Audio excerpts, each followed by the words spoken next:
nature of a face and nature of a soul is expressing the quality of a soul. जो बहुत royal आत्माएं होती हैं, उनके चेहरे से ही पता चलता है कि ये रॉयल आत्माएं हैं।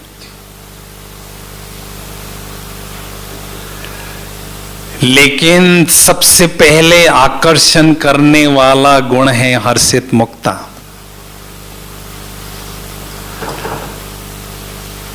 दुनिया वाले कहते हैं face is the index of our mind. जो मन में चलता है वो अपने चेहरे पर दिखाई देता है। मन अगर हमारा प्रसन्न होगा तो चेहरे पर हर्षित मुक्ता छाई रहेगी। और हमारे मन की प्रसन्नता को चुराने के लिए 3 चोर बार बार दरवाजा मन का खटखटाते रहते हैं। चिंता, भय और बोझ। ये चोर हमारी प्रसन्नता को चुराने के लिए हर संभव प्रयास करते रहते हैं। लेकिन हमने अपनी प्रसन्नता को गायब होने नहीं देना है, चाहे कुछ भी हो जाए। चिंता, चिंता माने बाप मिल गया भाई, फिर किसकी चिंता। बोझ, सारे संसार का बोझ ढोने वाला भगवान मेरा बाप बन चुका है, वो मेरा बोझ नहीं ढोएगा, वो भी खत्म हो गया। भय, सर्वशक्तिवान बाप का हाथ सदा मेरे सिर पर रहता है, वो मेरा बैकबोन सदा रहता है। भय किस चीज का? तीनों बातें खत्म हो गई और सदा हम खुश रहने लगते हैं, प्रसन्न रहने लगते हैं, तो चेहरा हमारा खिला हुआ रहता है। एक स्लोगन लिखो, बहुत काम का स्लोगन है। भगवान ने हमें इतना सुंदर चेहरा दिया है, लेकिन चेहरा कितना भी सुंदर हो, उस पर अगर मुस्कुराहट नहीं होगी कोई देखना नहीं चाहता है। तो मुस्कान के बिना मुख खिलता नहीं। ये जो मुखमंडल हैं, मुस्कान के बिना मुख खिलता नहीं और सत्य ज्ञान के बिना सुख मिलता नहीं। हमारे चेहरे पर हमेशा रूहानी मुस्कुराहट हो। वो माली एक भगवान बाबा इस रूहानी बगीचे को हर रोज ज्ञान और योग के जल से सींचने आते हैं। वो भगवान क्या चाहते हैं? मेरे बगीचे का रूहे गुलाब बहुत खिला हुआ हो, केवल खिला नहीं, बहुत खिला हुआ हो। भाई माली इतनी मेहनत करेगा तो चाहेगा ना। तो इसलिए हमें अपने चेहरे पर सदा रूहानी मुस्कुराहट अर्थात हर्षित मुक्ता रखनी है।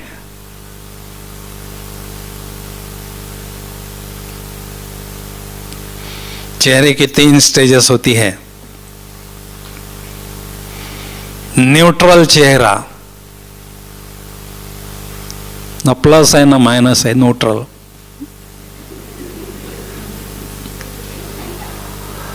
माइनस चेहरा,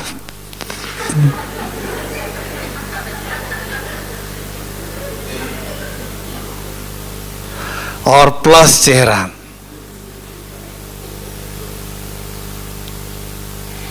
हम दाता के बच्चे हैं, कुछ तो दान करो, कुछ नहीं दो, जेब से पैसा नहीं दो, स्माइल तो दो। इतने कंजूस तो नहीं बनो। दुनिया में कहते हैं हंसना माना फंसना। हमें हंसना नहीं है, लेकिन जेंटल स्माइल हमारे चेहरे पर सदा रहे। हमारे चेहरे को कोई भी जाने अनजाने देखें, उसको कुछ न कुछ प्राप्ति मिले। शांति की, प्रेम की, पवित्रता की, खुशी की, आनंद की। मेरे घर के सामने दर पर कोई आता है, खाली हाथ नहीं जा सकता है। जाने अनजाने कोई भी मेरे चेहरे को देखता है, वो व्यक्ति पता नहीं इस जन्म में दोबारा मिलेगा या नहीं, उसको कुछ तो मिले ना। दाता के बच्चे हैं हम।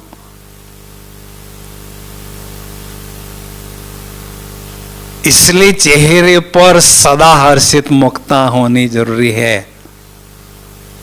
हमारा शिव साजन हम आत्माओं रूपी सजनियों को हमेशा श्रृंगार करता रहता है, दिव्य गुणों के आभूषणों से सजाता रहता है। हर रोज मेरी आत्मा रूपी सजनी जो है बहुत खूबसूरत लगे, सजी सजाई हो।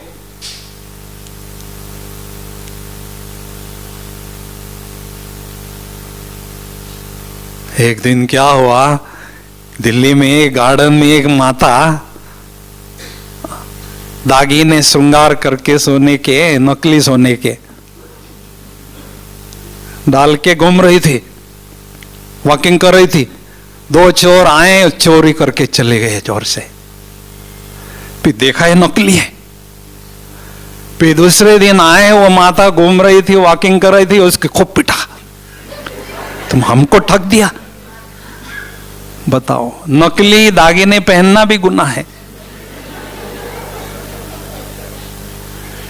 लेकिन भगवान हमें इतने सुंदर आभूषण पहनाते हैं जो कोई चोर नहीं सकता। और आत्मा की सुंदरता हमेशा बनी रहती है। इसलिए मन हमेशा हमारा खुश हो। और खुशी हमें कब होती है? हाँ जी, खुशी हमें प्राप्तियों से होती है। एक व्यक्ति को लॉटरी मिल गई 20 लाख की, इतना खुश, इतना खुश, इतना खुश, सारा दिन को खगिया मारा था। दूसरे दिन पेपर में वो चला गया। इतनी खुशी जो समा नहीं सका। तो प्राप्तियों से हमें खुशी होती है। संगम युग में हमें बहुत बाबा से प्राप्तियां होती हैं, लेकिन उन प्राप्तियों को हम भूलते हैं, इसलिए चेहरे पर खुशी नहीं रहती है, हर्षित पुख्ता नहीं रहती। ये ब्राह्मण जीवन की तुलना आप सारे कल्प में किसी भी जन्म से नहीं कर सकते। इतना श्रेष्ठ ये जीवन है। इस ब्राह्मण जीवन में इतनी प्राप्तियां, इतनी उपलब्धियां हमें होती हैं जो किसी जन्म में नहीं होती हैं। लिखो 10 प्राप्तियां। अगर ये प्राप्तियां बुद्धि में होगी तो कभी खुशी गायब होगी नहीं, और चेहरे से हर्षित मुक्ता खत्म ही नहीं होगी, हटेगी नहीं। पहली प्राप्ति, हम साधारण लोग थे, लेकिन भगवान ने हमें करोड़ों में सिलेक्ट करके नई दुनिया के स्थापना के लिए ब्रह्मा मुख से जन्म दिया, ब्राह्मण बना दिया, ब्राह्मण चोटी बना दिया। दुनिया में जिनका ऊंचा मर्तबा होता है वो बहुत मौज में रहते हैं। इसलिए दुनिया वाले कहते हैं मैं प्रेसिडेंट बनो, प्राइम मिनिस्टर बनो, मैं IAS बनो, IPS बनो। बाबा ने कहा सारी दुनिया चक्कर लगा के आओ, आपके जैसा ऊंचा मर्तबा किसी का नहीं है। भाई ताली भी नहीं बजा रहे, कमाल कर रहे हैं। देखने के लिए साधारण होंगे आप, लेकिन भगवान की नजरों में सबसे आगे हैं। करोड़ों में उसकी आप पर नजर गई, उसने सिलेक्ट किया। तो हमारा ब्राह्मणों का सबसे ऊंचा मर्तबा है, ब्राह्मण चोटी कहलाते हैं। दूसरी बात,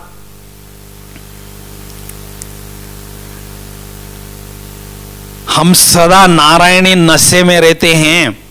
ब्राह्मण अर्थात नारायणी नशे में रहने वाले लोगों को चिंता होती है कल की, पता नहीं कल क्या होगा, मेरे बच्चे की नौकरी तो नहीं चली जाएगी, मेरा बिजनेस तो नहीं ठप होगा, कल की चिंता होती है। हमें कल की तो छोड़ो, कलब की हमारा भाग्य फिक्स हो चुका है। भाग्य विधाता ने हमारा भाग्य बहुत ऊंचा बना दिया है, इसलिए हमें कोई चिंता नहीं है। हम मस्त रहते हैं, निश्चिंत रहते हैं, बेपरवाह बादशाह रहते हैं। ब्रह्मा बाबा बूढ़े थे, लेकिन बाबा को इतनी खुशी होती थी, मैं कल विष्णु बनने वाला हूं। दुनिया जिसके पीछे पागल है वो कन्हैया मैं बनने जा रहा हूं। इसलिए बाबा खुशी में खगिया मारते थे कभी कभी। तो हमें भी सदा नारायणी नशे में रहना है। मेरा भाग्य कलब के लिए निश्चित है। भाग्य विधाता मेरा बाप है, उसने मेरा भाग्य बहुत ऊंचा बनाया है। तीसरी बात, ब्राह्मण अर्थात ईश्वरीय गोद में पलने वाले। सतयुग में हम देवताओं के गोद में पलेंगे, बाद में द्वापर युग से तो मनुष्यों के गोद में पलेंगे, लेकिन संगम युग में ईश्वरीय गोद में पल रहे हैं। ईश्वर हमें हर रोज जगाता है, सुलाता है, सारे दिन भर में हमारे साथ कंपनी देता है। कितनी हमें अच्छी तरह से पालना मिलती है। हमारे जैसे भाग्यशाली इस दुनिया में कोई भी नहीं है। ईश्वरीय गोद में पलने वाले हैं। हीरे तुल्य जीवन इसलिए कहते हैं, सोना उसके पीछे फीका है। चौथी बात, ब्राह्मण अर्थात हर रोज ब्रह्मा भोजन पेट भर के खाने वाले। बताओ, कोई थाली भी नहीं बच रही। लोग दुनिया में भोग लगाते हैं और मंदिर से थोड़ा सा प्रसाद खाते हैं। हम तो ब्रह्मा भोजन जिसके लिए देवताएं तरसते हैं, वो ब्रह्मा भोजन बाबा को भोग लगा के पेट भर के हर रोज खाते हैं। कितने भाग्यशाली है हम, बताओ।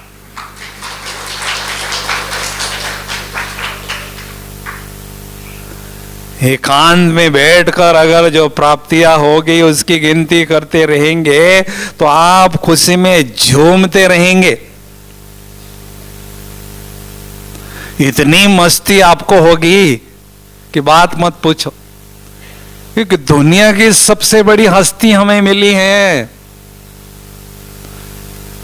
कहते जितनी बड़ी हस्ती उतनी बड़ी मस्ती।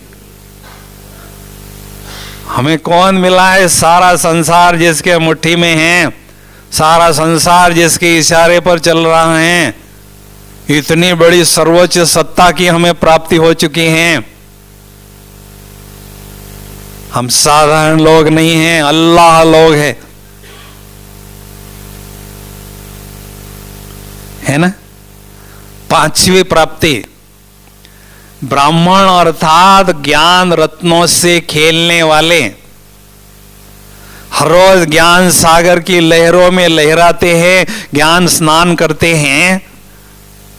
और जो ज्ञान सागर में स्नान करने से ज्ञान रत्न मिलते हैं, सारे दिन भर में ज्ञान रत्नों से खेलते रहते हैं।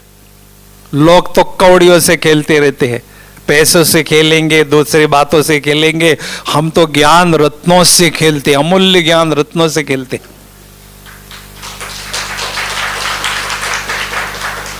और जितने जितने ज्ञान के रहस्य समझते हैं, उतना और मौजों का जीवन अनुभव करने लगते हैं।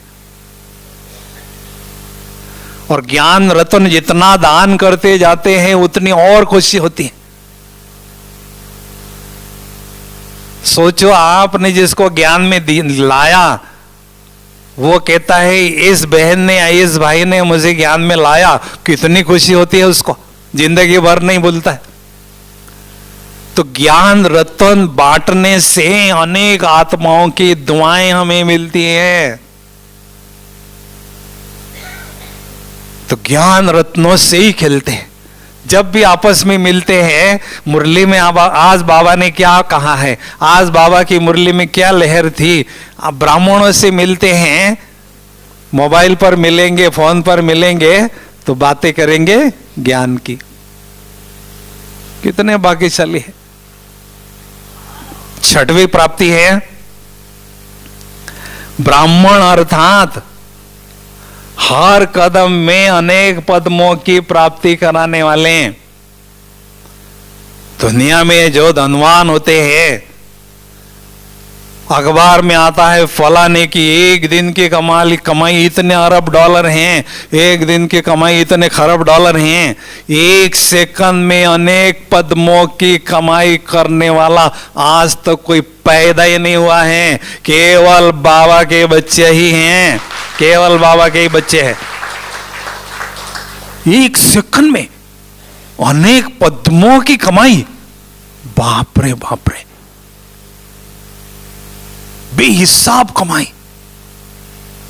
सतयुग त्रेतायुग में आप देखो ना, कितने माला माल रहते हैं, कितने खजानों से भरपूर रहते हैं। कौन देता है, कब देता है, किसने देता है, कैसे देता है, पूछो अपने से। जो संगम युग में बाबा को बहुत अच्छी तरह से याद करते हैं, वो हर पल हर घड़ी अनेक पद्मों की कमाई करके अपने को माला माल करते रहते हैं। इसमें हमें लोभी बनना है, लालची बनना है। इस साथ में आने वाली कमाई है, ये अविनाशी कमाई है, अनेक जन्म हमारे साथ चलने वाली कमाई है। ये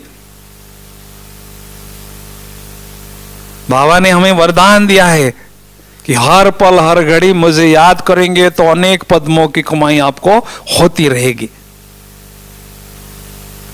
लेकिन कमाई जो शब्द है, कमाई, इधर बाबा कहते खूब कमाई करो, और क आगे है माई। ये माई जो है ना, माया को भी कहता जाओ, इसको कमाई करने नहीं देना। तुम्हारा काम है विघ्न डालते रहना उसके कमाई में। मेरे पास सतयुग में इतनी तो सीट है ही नहीं, 8 है, 108 है, 16,108 है, किसको किसको मैं बिठाऊं वो सीट पर। इसलिए नंबर बनने के लिए बाबा माया को भेजते हैं, तुम्हारा काम है विघ्न डालना कमाई में। माया कितना भी विघ्न डाले, हमने कमाई अविनाशी करना है और खुद को माला माल करना है ना। 7वीं बात, ब्राह्मण अर्थात भगवान से सर्व संबंधों की अनुभूति करने वाले। सारा कल्प तो हम आत्माओं के साथ में, देवताओं के साथ संबंधों की अनुभूति करते रहेंगे, और संगम युग में डायरेक्ट भगवान हमें कंपनी दे रहे हैं, ऑफरिंग दे रहे हैं कि मुझे अलग अलग विभिन्न संबंधों के रूप में अनुभव करते रहो। 24 घंटे में आपको कंपनी देने के लिए तैयार हो। बताओ भाई, भगवान जी हमें इतनी कंपनी देने के लिए तैयार है। प्राइम मिनिस्टर कहेंगे मोदी जी मैं आपके दिन, आपके घर में सारा दिन रहूंगा, आपको कंपनी दूंगा, आप खुशी में झूमते रहेंगे। ये तो केवल भारत का प्राइम मिनिस्टर है, ये तो तीनों लोगों का प्राइम मिनिस्टर हैं, और वो हमें 24 घंटे कंपनी देने के लिए तैयार है। बाप रे बाप रे, मौका छोड़ना चाहिए भाई। हाँ जी, क्या बोला? होशियार, हमें इसमें होशियार बनना है। होशियार अर्थात मौके पर चौका मारने वाला, मौका छोड़ने वाला नहीं, उसको कहते हैं होशियार। तो भगवान के साथ सर्व संबंधों की अनुभूति करते रहें, सारा दिन भर में विभिन्न रूप से उनको याद करते रहें। बिंदु बनकर बिंदु याद करते हैं तो 2-4 घंटे के बाद में बोर होता है। भगवान की याद हमें बोर होए ऐसा नहीं हो सकता है, उसमें और रुचि बढ़ती रहे। इसलिए वैरायटी संबंधों के रूप में हमें बाबा को याद करते रहना, फ्री हमने छोड़ना नहीं। कुछ काम नहीं है, बैठा रहो बाबा, बस मुझे देखते रहो और कुछ नहीं करना है। देखते रहो और मुझे सकाश देते रहो, कितना मजा आता है। देखो, आपका मित्र अमेरिका से 15 साल के बाद आता है, केवल आपके बाजू में बैठता है, आपको देखता है, आपको रिलैक्स अनुभव होता है, खुशी अनुभव। मेरा दोस्त 15 साल के बाद आए, और ये मेरा दोस्त 5000 साल के बाद आया है और हमें कंपनी ऑफर कर रहा है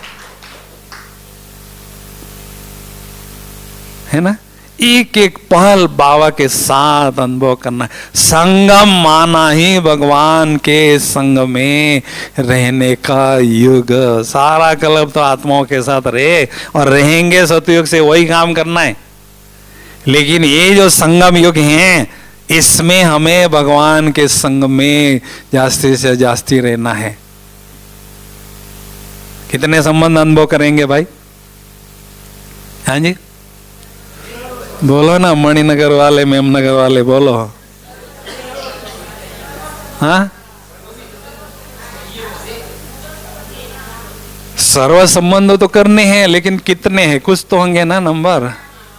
वो तो प्राप्त संबंध, सर्व संबंधों का स्क्रीन है, सर्व प्राप्तियों का भंडार है। हैं जी, विदेशों में आप जाएंगे ना, बड़े बड़े शॉपिंग सेंटर होते हैं, एकड़ों में, कई एकड़ों में एक ही जगह, छोटी से लेकर बड़ी से बड़ी चीज एक ही जगह मिलती है। भारत में अगर 10 चीजें खरीदने तो 10 दुकानों पर धक्का खाना पड़ता है। कितना टाइम और कितनी एनर्जी खर्च होती है।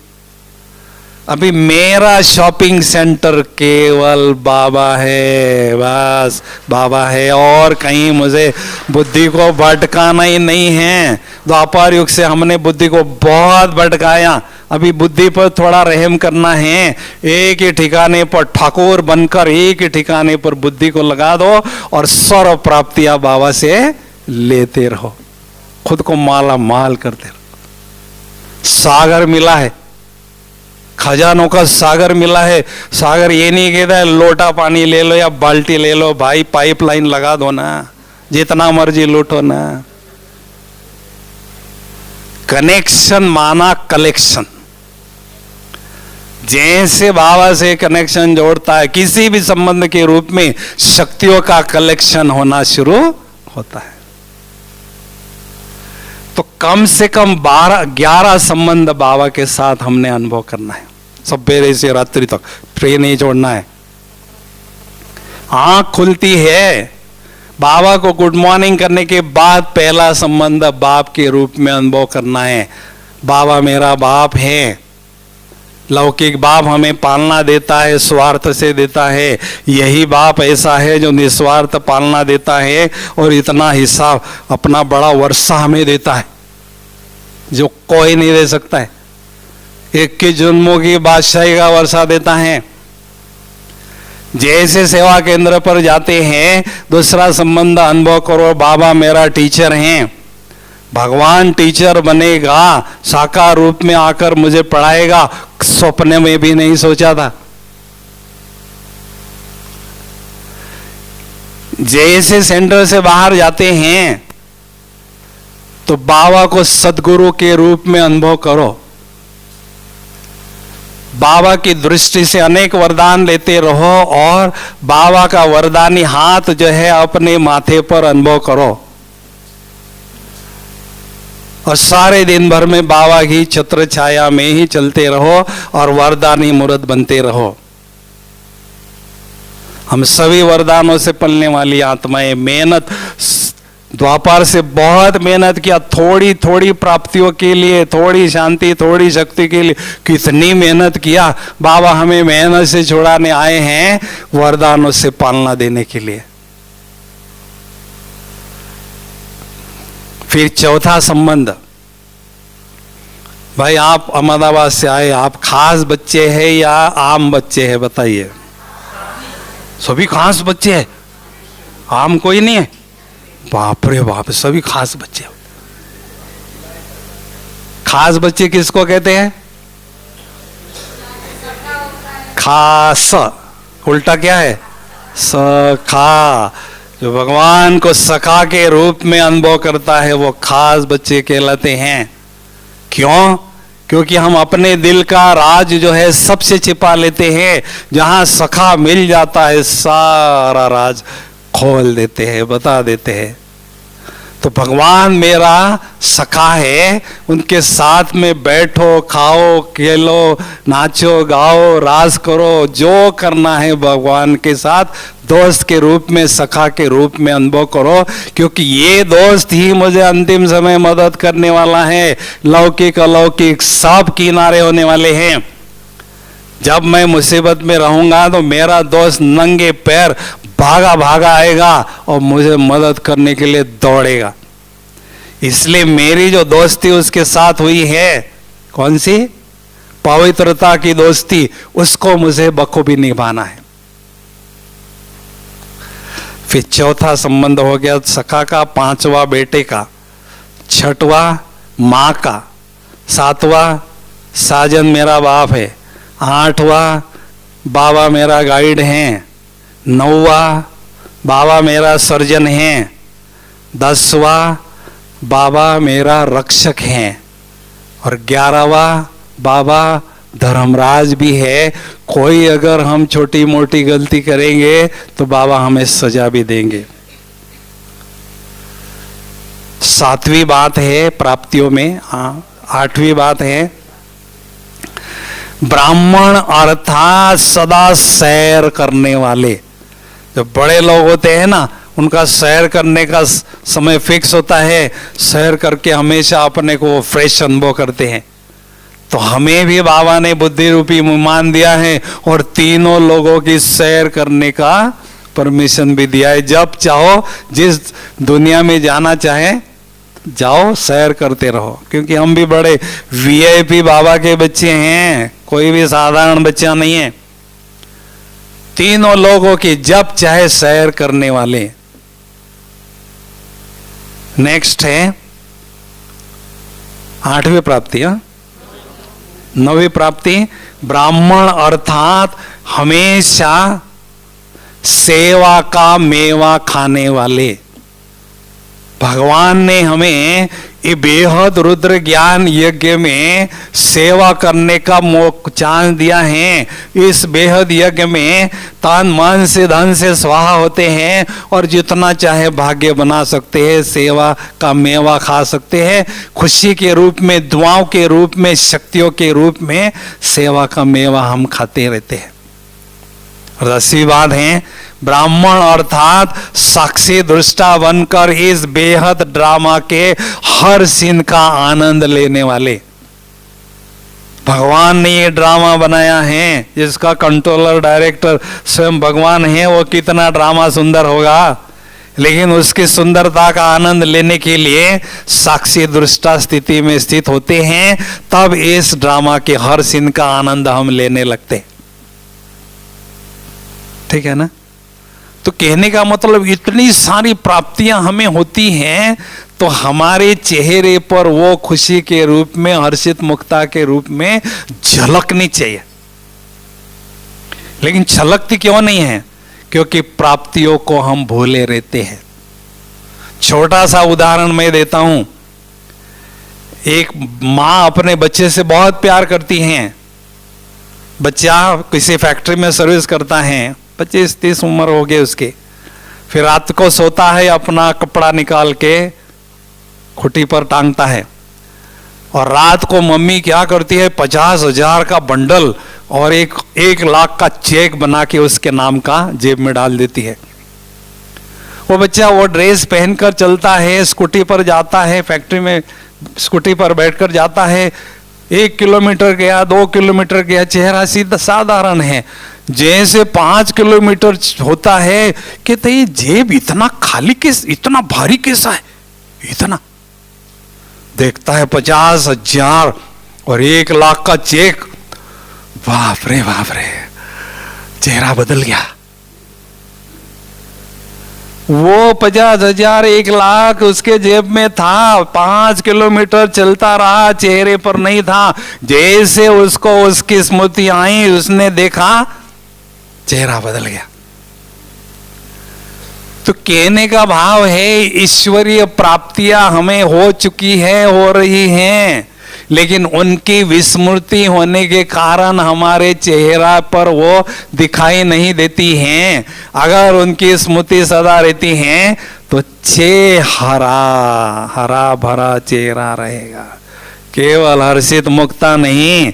लेकिन बाबा जो भी 36 गुणों की लिस्ट बताते हैं, वो गुण हमारे चेहरे पर छाए हुए होंगे, धारण किए हुए होंगे। आध्यात्मिकता की हरियाली हमारे चेहरे पर अनुभव होगी। ठीक है ना? अभी निश्चिंत रहना, विजय मेरी निश्चित है। जो भी मैंने कर्म करना है, भगवान ने बचपन में ही जन्मते ही मुझे विजय का तिलक लगाया है और विजयी भव का वरदान दिया है। बच्चे विजयी भव, और जिसका साथ भगवान होता है उसको विजय न मिले ये हो नहीं सकता है। तो विजयी, मैं विजयी आत्मा हूं, इस निश्चय में रहते हैं, कल्प कल्प की मैं विजयी आत्मा हूं, तो हमेशा निश्चिंत रहते हैं। निश्चय के आधार से निश्चित विजय है, और विजय निश्चित है तो वो निश्चिंत रहते हैं। इसलिए कहते हैं, बनी बनाई बन रही, अब कुछ बननी नहीं, चिंता ताकि कीजिए जो अनबनी होया। कोई भी अच्छी बात आती है या न अच्छी बात आती है, थोड़ा हम डिस्टर्ब होते हैं, व्यर्थ संकल्पों का तूफान चलता है, निश्चिंत हम नहीं रहते, चिंता लगी रहती है। ये ड्रामा केवल रिपीटेशन है, केवल और केवल रिपीटेशन है, only and only repetition, nothing new. हम यहां ऐसे बैठे हैं, पहली बार बैठे हैं, अनगिनत बार बैठे थे इसलिए बैठे, और अनगिनत बार बैठते रहेंगे भाई, बैठते रहेंगे। कितने खुश नसीब है। इसलिए कहते हैं, भूत का जिक्र न करो, भविष्य जो है ना, भूत का जिक्र न करो, भविष्य का फिक्र न करो, और वर्तमान का फक्र करो, नशा गर्व करो। वर्तमान भगवान ने मुझे ये भाग्य बनाने के लिए समय दिया है। दुनिया वाले दुखी, चिंता क्यों रहते हैं, चिंतित? क्योंकि हमेशा भूत और भविष्य में रहते हैं और हम वर्तमान में रहते हैं, इसलिए हमेशा मस्त रहते हैं। भगवान ने मुझे ये समय दिया है भाग्य बनाने का। भाग्य विधाता ने मुझे भाग्य बनाने की कलम ही दे दी मेरे हाथ में, लो जैसे चाहे कलम अपनी तस्वीर बनाओ। बताओ भाई, जितनी लंबी तकदीर की तस्वीर बनाना है, खींचना है लाइन, खींचते रहो। कितने भाग्यशाली है। तो इसलिए ड्रामा में अच्छा छीन है, मेरे अच्छे कर्मों का फल है पास्ट के। न अच्छा है, मेरे पिछले न अच्छे कर्मों का फल है। दोनों को मुझे स्वीकार करना है और दोनों में मुझे सदा निश्चिंत रहना है।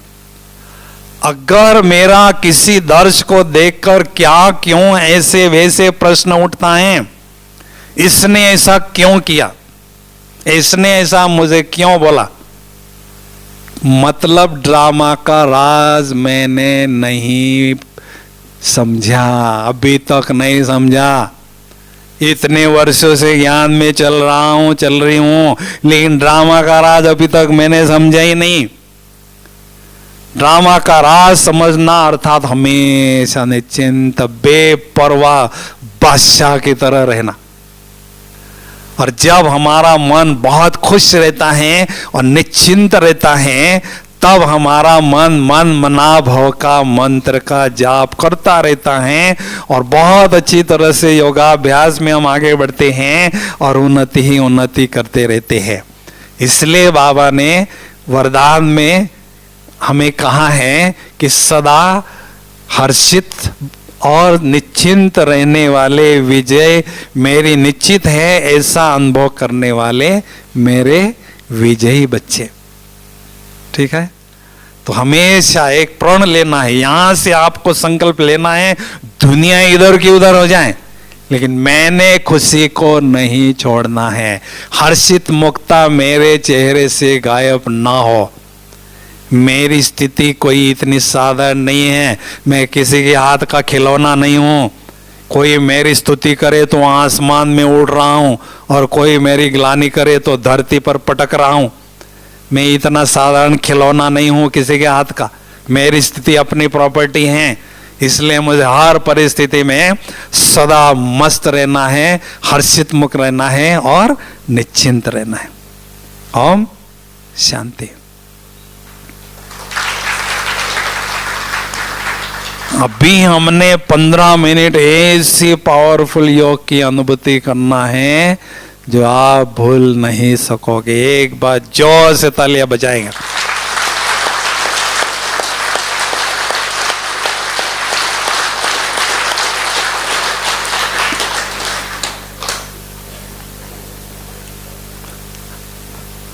बहुत अच्छा, थैंक यू।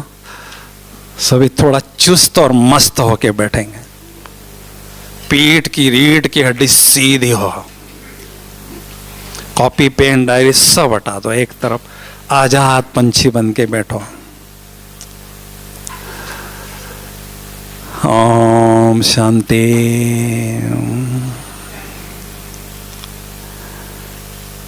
इस शरीर रूपी चैतन्य मकान में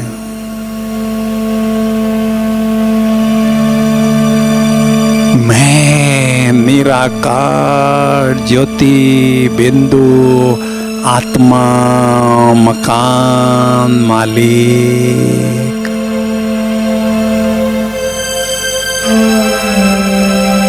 भ्रुकुटी के मध्य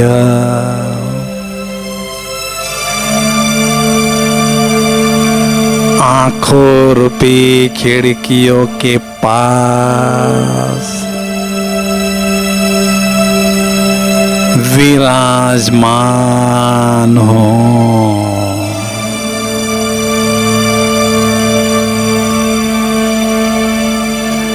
मैं निराकार ज्योति बिंदु आत्मा मकान मालिक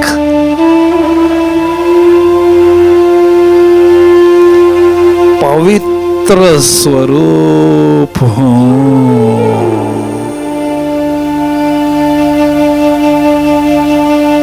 पवित्रता का दिव्य और भव्य ताज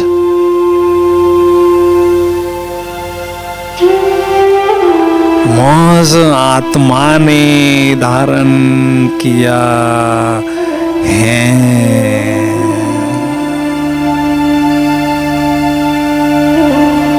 परम सुख की, परम आनंद की अनुभूति हो रही है।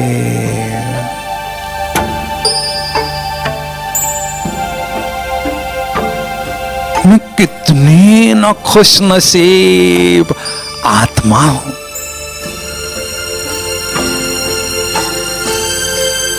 जो अपने सत्य स्वरूप को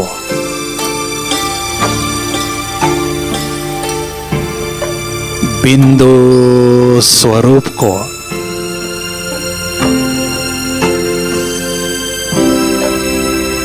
दिव्य स्वरूप को दिव्य नेत्र से स्पष्ट देख रही हूँ और अनुभव भी कर रही हूँ।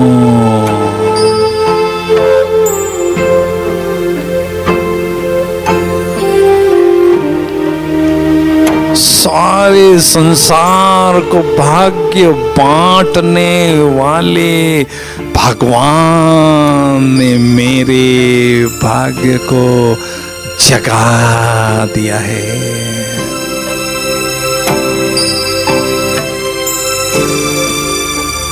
भाग्य विधाता हर रोज मुरली में मेरे भाग्य के गीत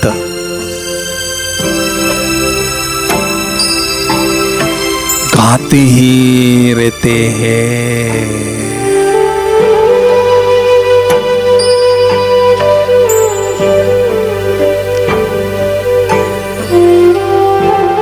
भगवान की नजरों में आई हुई मैं भाग्यवान आत्मा हूँ।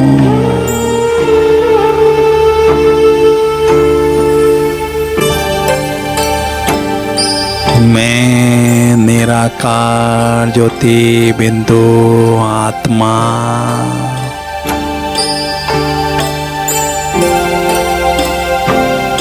इस देह रूपी मकान से न्यारी होकर बुद्धि रूपी विमान में बैठकर तीनों लोगों की सैर पर निकली हूँ।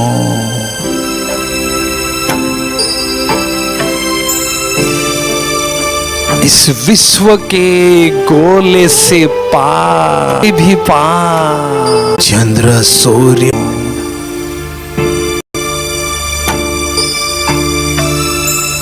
जहाँ चारों ओर सफेद ही सफेद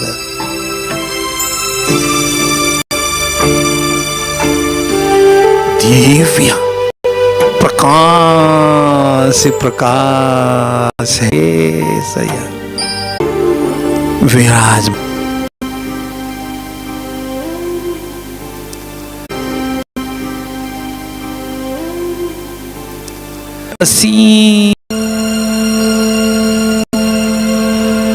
बाबा की दृष्टि का पाहों में समा रही हूँ।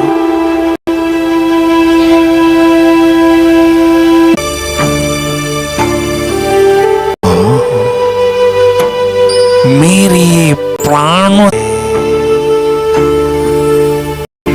मैं आत्म ज्योति छवि को निहार रही हूँ। बाबा मेरे नैनों के नूर बन चुके हैं। बाबा ज्ञान सूर्य है। आध्यात्मिक शक्तियों की प्रचंड स्रोत है। शक्तियों के सागर ज्ञान सूर्य शिव पिता से अत्यंत शक्तिशाली प्रचंड शक्तियां अनंत शक्तियां स्वयं में ग्रहण कर रही हूँ। ग्रहण करती ही जा